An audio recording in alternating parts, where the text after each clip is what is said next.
भागवतम स्कंद द्वितीय अध्याय अष्टम राजा परीक्षित द्वारा पूछे गए प्रश्न श्लोक संख्या 26 शब्दार्थ और तात्पर्य हिज डिवाइन ग्रेस भक्तिवेदांत स्वामी प्रभुपाद के द्वारा। न मे सवः परायन्ते ब्रह्मन्न न शनादमे पीबतोच्युत पीयूषम तद्वाक्याब्दि विनिश्रुतम। शब्दार्थ न कभी नहीं, मैं मेरा, असवः प्राण, परायन्ति निकल सकता है, ब्रह्मन हे विद्वान ब्राह्मण, अनशनात् अमी अनशन के कारण, पीबतः पीने के कारण, अच्युता न गिरने वाले, पीयूषम अमृतम, तत् तुम्हारे, वाक्य अब्धि वाणी रूपी सिंधु से, विनिश्रुतम निकलने वाला। अनुवाद। हे विद्वान ब्राह्मण, अच्युत भगवान की कथा के अमृत का जो आपकी वाणी रूपी समुद्र से बह रहा है, मेरे द्वारा पान करने से मुझे उपवास रखने के कारण किसी प्रकार की कमजोरी नहीं लग रही। तात्पर्य। ब्रह्मा, नारद, व्यास तथा सुखदेव गोस्वामी की शिष्य परंपरा अन्यों से विशेष रूप से भिन्न है। अन्य मुनियों की शिष्य परंपराएं समय की बर्बादी जैसी है, क्योंकि वे अच्युत कथा से विहीन है। कारण तथा तर्क के द्वारा चिंतक अपने अपने सिद्धांतों को अच्छी तरह से प्रस्तुत कर सकते हैं, किंतु ये कारण तथा तर्क अचूक नहीं होते, क्योंकि उनसे उत्तम अन्य चिंतकों द्वारा वे परास्त कर दिए जाते हैं। महाराज परीक्षित को चंचल मन के शुष्क चिंतन के प्रति तनिक भी रुचि नहीं थी। वे तो भगवत कथा में रुचि रखते थे, क्योंकि उन्हें लगा कि सुखदेव गोस्वामी के मुख से ऐसी अमृत कथा सुनने के कारण उन्हें कमजोरी का अनुभव नहीं हो रहा था, यद्यपि वे आसन्न मृत्यु के कारण अनशन कर रहे थे। कोई चाहे तो ऐसे चिंतकों को सुन सकता है, किंतु दीर्घ काल तक ऐसा नहीं चल पाता। मनुष्य ऐसे घिसे पीटे चिंतन को सुनकर शीघ्र ही उब उठेगा, और संसार का कोई भी व्यक्ति ऐसा अनर्थ के चिंतन को सुनकर तुष्टि नहीं पाता। सुखदेव गोस्वामी जैसे महापुरुष से भगवान की कथा सुनते हुए कोई थकेगा नहीं, भले ही अन्य कारणों से वह क्षीण क्यों न हो चुका हो। श्रीमद् भागवत के कुछ संस्करणों में इस श्लोक की अंतिम पंक्ति का पाठ इस प्रकार है। अन्यत्र कुपिता द्विजात, जिसका अर्थ है कि राजा सर्पदंश के कारण सन्निकट मृत्यु के विचार के भाव विवल हो सकता है। सर्प भी द्विजन्म होता है और इसका क्रोध अज्ञानी ब्राह्मण बालक के शाप के तुल्य माना जाता है। महाराज परीक्षित मृत्यु से बिल्कुल भयभीत नहीं थे, क्योंकि उन्हें भगवत कथा से पूर्ण रूप से प्रेरणा प्राप्त हो चुकी थी। जो अच्युत कथा में पूर्ण रूप से निमग्न रहता है, वह इस जगत में किसी से भयभीत नहीं हो सकता। ओम ज्ञानतिमिरान्धस्य ज्ञानाञ्जन शलाकया चक्षुरुन्मीलितं येन तस्मै श्री गुरुवे नमः। नाम श्री कृष्ण कृष्ण हरे हरे, हरे राम राम राम हरे हरे। अब हम लोग उपवास करते हैं, तो दूसरे दिन पारणा का टाइम कब होगा, कब हम प्रसाद लेंगे, ऐसे ही सोचते हैं। भूख लगी है, जो शुरू में ऐसा ज़्यादा होता है कि उपवास करते हैं, वो जल्दी दूसरा दिन पारणा करना है। हम तैयारी में, क्योंकि शरीर क्षीण हो जाता है, वीक हो जाता है, और फिर हम प्रसाद लेते तो तरोताज़ा हो जाता है। जैसे अभी सुबह का टाइम है, नाश्ता हम करेंगे 1 घंटे के बाद, तो हमको फ्रेश होगा, फिर हम हमारा काम करेंगे। इस प्रकार हमारा ये मनुष्य जीवन, ये शरीर को कुछ खिलाना पिलाना पड़ता है, तो ये चलता है। लेकिन यहाँ लिखा है कि अनशनात् अमी, अनशन, उन्होंने उपवास किया है, आमरण उपवास, यानी कुछ पानी भी नहीं पीना, ऐसा उपवास किया है उन्होंने। फिर भी क्या कहते, पीबतोच्युत पीयूषम, अच्युत भगवान की जो कथा है, और वो कहाँ से निकलती, तद वाक्याब्धि विनिश्रुतम, आपके मुख कमल से जो कथा का समुद्र निकलता है, वाक्य अब्धि, अब्धि भवाम्बुधि, अब्धि अब्धि यानी सागर, तो क्या है, आपकी वाणी रूपी सिंधु से, सागर से विनिश्रुतम निकलता है। क्या निकलता है? अमृतम, अच्युतम अमृतम। और ये क्या करते हो? पीबतो, तो ये पान करते हैं। जैसे हम बहुत भूखे हैं एक दिन पूरा और हमको पूरा प्रसाद फीस्ट मिल जाए, ओ वाह, तो कैसे हमको अनुभूति, हाँ बहुत अच्छा हमको फीस्ट मिला, तो जो आनंद आता है वही आनंद यहां इनको मिल रहा था। कि इनको? परीक्षित महाराज को। देखिए ये कथा में हम लोगों को अभी इतना आनंद नहीं मिलता, लेकिन हमें भी कुछ मिलता है, ताकि हम, इसीलिए हम हर रोज कथा करते हैं, हर रोज, और वीकली कथा करते हैं। तो ये कुछ मिलता है इसमें। ऐसे ही नहीं होता है कि चलो भाई बैठ गए और ये हमने फॉर्मेलिटी के लिए किया, नहीं, इसमें कुछ, हाँ, पीबतो अच्युतम अमृतम पीयूषम, तो ये कुछ मिलता है और ये मिल रहा था इनको। तो हम कंपैरिजन करते हैं, हम सोच सकते कि कथा में क्या अमृत आता है, अभी तो हम लोग सोते हैं कथा में, थोड़ा कल रात को थोड़ा लेट हो गया हमको तो सोते हैं, लेकिन यहाँ तो ये लोग अनशन करके पूरा जागरण भी करते होंगे, वो सोते नहीं होंगे, क्योंकि उनको ये कथा में अमृत मिल रहा है।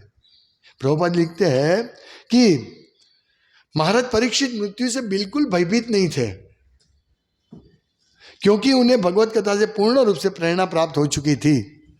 तो ये भगवत कथा से हमें प्रेरणा मिलनी चाहिए। यस, मैं रोज सुनूं, भगवान के बारे में सुनूं, क्योंकि भगवान अमृतमय है, भगवान की वाणी, भगवान के बारे में जो सुनना वो सब अमृतम है, सब मधुर है। इसीलिए उनको वो, अभी हम सोचेंगे अभी बहुत सुंदर पनीर के आइटम फीस्ट होगा तो हम हाँ खाएंगे, तो हम जैसे ही प्रसाद लेंगे वो बहुत बहुत सुंदर प्रसाद है, हाँ, अमृतम है। तो ऐसे ही अभी जब भक्त लोग ये उपवास करते हैं ना, निर्जल एकादशी करते हैं ना, तो पानी का आवाज अमृत है। उसमें भी वो मई महीने में आता है निर्जल एकादशी, हम लोग तो नहीं करते, लेकिन जो करते हैं वो पानी, ठंडा पानी यदि किसी दिखे, ओ पानी पानी पानी, और दूसरे दिन राह देखते हैं। और मई महीने में जब एकादशी आती है तो दूसरे दिन पारण सुबह से बहुत जल्दी होता है, 5 साढ़े 5 बजे हो जाता है, फिर हाँ अच्छा है। तो ये हम कंपैरिजन कर सकते हैं कि जब हम उपवास करते हैं हमको जब प्रसाद मिलता है तो हमको कितना अच्छा लगता है। तो ये इन्होंने अनशन किया है और वो क्या कहते हैं कि मेरे द्वारा इस अमृतमयी कथा का पान करने से मुझे उपवास रखने के कारण किसी प्रकार की कमजोरी नहीं लग रही है।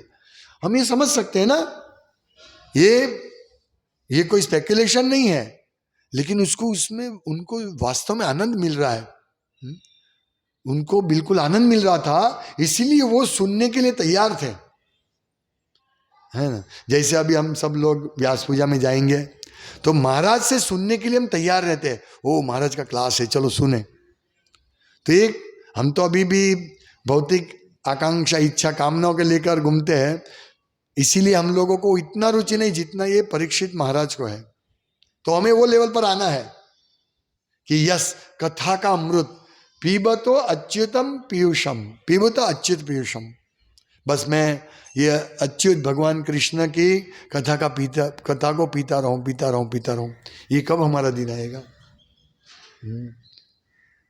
रूप रघुनाथ पदे हईबे आकुति कबे हम एरिबो हम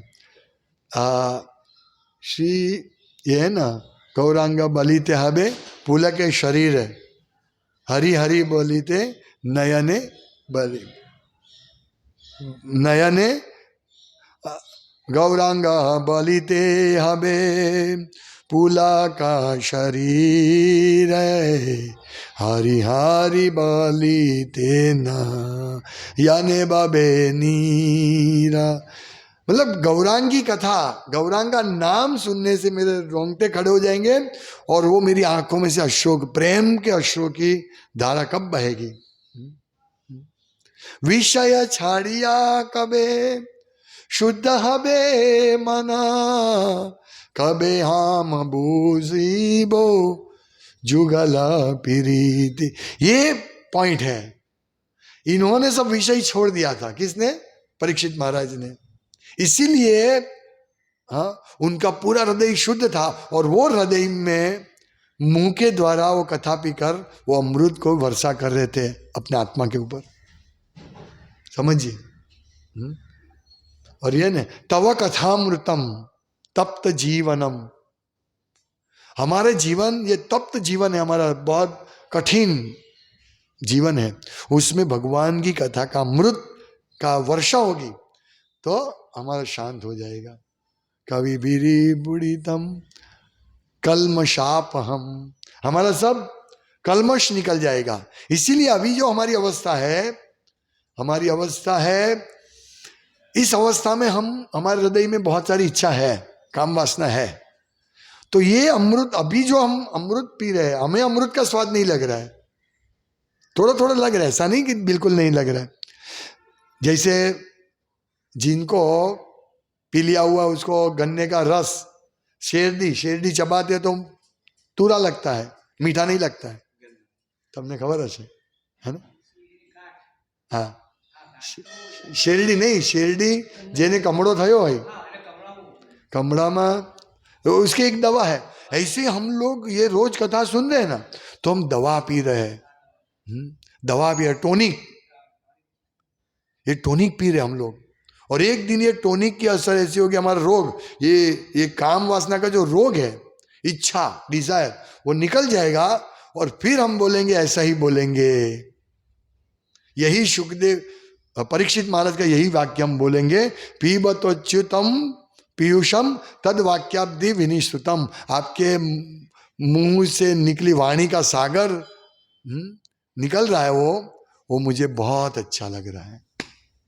यही बात है, हमें ये लेवल पर पहुंचना है हम सबको, ये हमारा जीवन का लक्ष्य है। और ये परीक्षित महाराज पहुंच गए और हम भी पहुंच सकते हैं। महाजनों ये गता सपंथा, यहाँ प्रभुपाद कहते हैं कि हमें ये यहाँ लिखा है कि ब्रह्मा, नारद, व्यास तथा सुखदेव गोस्वामी की शिष्य परंपरा अन्यों से विशेष रूप से भिन्न है और हम यही शिष्य परंपरा में हैं। अन्य मुनियों की शिष्य परंपरा समय की बर्बादी जैसी है। ये पतंजलि योग, फिर ये सब टाइम वेस्ट है, वेस्ट ऑफ टाइम है। योग, कर्मकांड, कपिल का नास्तिक, सांख्यवाद, ये सब वेस्ट ऑफ टाइम है। हमें सीधे क्योंकि ये सब अच्युत कथा से भी नहीं, प्रभुपाद कहते हैं हमें सीधे अच्युत कथा सुनने में लग जाना चाहिए, अच्युत सेवा में लग जाना चाहिए। और इस प्रकार सेवा करते करते करते हमें कथा में रुचि होगी। आदो श्रद्धा तथो साधु संग, आदो श्रद्धा तथो साधु संग अथो भजन क्रिया तथो अनर्थ निवृत्ति स्यात्। तो ये स्टेज, अनर्थ निवृत्ति हमारी स्टेज है। अभी हमारा अनर्थ निकल रहा है, फिर हम ये अनशन होगा, फिर भी हमको ये होगा। वैसे आप सब लोग हर रोज सुनते हैं तो ये तो अमृत तो मिल ही रहा है, लेकिन हम अभी काफ़ी डिजायर लेकर घूमते हैं, इसलिए अभी इतनी असर तो हो रही है क्योंकि अमृतमय है ना। जो हरे कृष्णा प्रभुपाद लिखते हैं, हरे कृष्ण, हरे राम बोलते हैं, कृष्ण बोलते हैं, तो इसकी असर सेम होगी, सबको होगी। हमारा अभी पात्रता वो नहीं है, जिसकी जितनी पात्रता होगी उसको इतना जल्दी रियलाइजेशन होगा। जैसे पानी सब जगह गिरता है, लेकिन जो फलद्रुप जमीन पे पानी गिरेगा तुरंत उसमें से अच्छा वनस्पति सब्जी उगेगा, और वो खारपाट वाली जमीन पे गिरेगा कुछ नहीं। ऐसा है हरे कृष्ण महामंत्र की पावरफुल है वही, लेकिन उसकी पात्रता हमें बनानी है। जिस पात्रता को सुखदेव गोस्वामी ने, अरे परीक्षित महाराज ने प्राप्त कर ली है, तो हमें ये पात्रता बनेंगे, हमारा परम कल्याण होगा। हम किसी चीज में हमारी आसक्ति नहीं रहेगी। वैसे जैसे जैसे भक्त भक्ति में आगे प्रगति करता है तो उसको भौतिक ये इंद्रिय तृप्ति में ज्यादा रुचि नहीं रहती है। यही निशानी है, ये अमृत पीने, अमृत के असर हो रही है, यही निशानी है कि भाई बाहर बहुत सारी होटल है, खाना मिलता है, हमको वो रुचि नहीं रहती, अमृत की निशानी है। हम शादी में जाते हैं, वहाँ नहीं खाते हैं, हम, ये अमृत की निशानी है, हमको टेस्ट आ रहा है, तभी तो हम ये बाहर का इतना अच्छा कभी कभी शादी में जाते हैं तो पानी पूरी, भेल पूरी, डोसा, इडली, जो चाहिए वो मिल सकता है, लेकिन हमारे भक्त उधर नहीं जाते हैं क्योंकि वो पीबत अच्युत पीयूषम, ये अच्युत का पीयूष पीते हैं, इसलिए उनको वो रुचि नहीं रहती है। तो ये हमको समझना है। हरे कृष्णा। श्रीमद् भागवतम की जाय, शिला प्रभुपाद की जाय। वंशकल्पतरुभ्यश्च कृपा सिन्धुभ्येव च पतितानां पावनेभ्यो वैष्णवेभ्यो नमो नमः।